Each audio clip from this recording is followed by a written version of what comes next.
जय गुरुदेव। सत्य वचन। इंसान सिर्फ नाम ले ले, गुरु से वो शब्द ले ले तो वो नामदानी तो कहला सकता है, सत्संगी का तबका उसे मिल सकता है, लेकिन वो दर्जा नहीं मिल सकता जिसे भक्त कहते हैं, जिसे साधक कहते हैं। क्योंकि ले लेना ये पूर्णता नहीं है। पूर्णता प्राप्त करने के लिए पूरा जन्म समर्पित कर देना पड़ता है। कहते मालिक की भक्ति कैसे करनी चाहिए, जिसके लिए हमें कर्म कांड के दायरे से बाहर निकलकर गुरुमुखों की शरण में जाना पड़ता है और उस नाम की ताकत को समझना पड़ता है।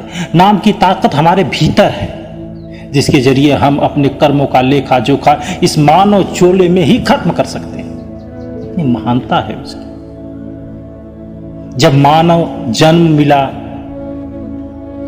तो कर्म के लेखे जोखे हमारे पीछे लगे हुए। हम जो नित्य नए कर्म करते हैं, इसके आधार पर हमारे प्रारब्ध बना दिए जाते हैं, और जिसको खत्म किए बिना हम इस मानव चोले से सदा के लिए अलविदा नहीं कह सकते। नाम की दौलत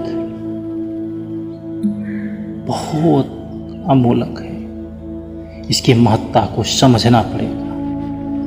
जब नाम की दौलत संग होगी तो बाहर की दौलत फीकी पड़ जाती है।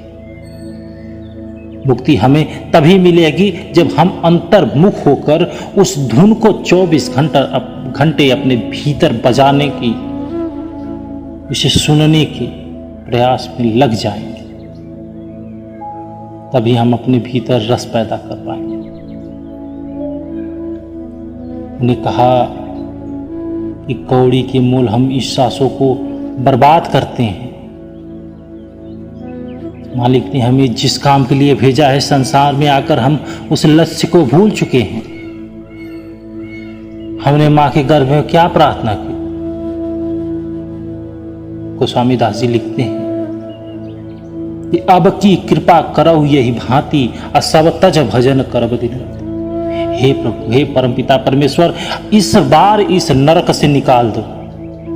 मैं बाहर जाते ही सब कुछ त्याग दूंगा, सारे विषय वासनाओं को भूल करके सिर्फ आपकी स्तुति में इन श्वासों की पूंजी को खर्च करूंगा।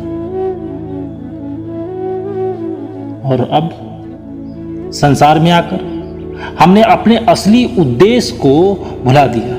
सुबह उठते ही दिनचर्या के बारे में सोचने लग जाते कि आज मैं इस चीज को हासिल करना है, हमें आज ये काम करना है, यहाँ जाना है, वहां जाना है। बस इसी चीजों में फंसकर संसार में गोते खाते चले जाते।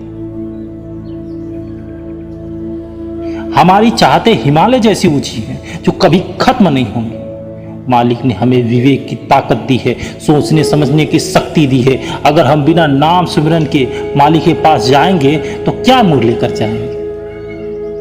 वहां पर यह नहीं बताया जाएगा कि मेरे पास इतनी गाड़ियां हैं, नहीं बताया जाएगा कि मेरे पास इतने बंगले हैं, मेरे पास इतने नौकर चाकर हैं। वहां तो सिर्फ नाम की कमाई देखी जाएगी।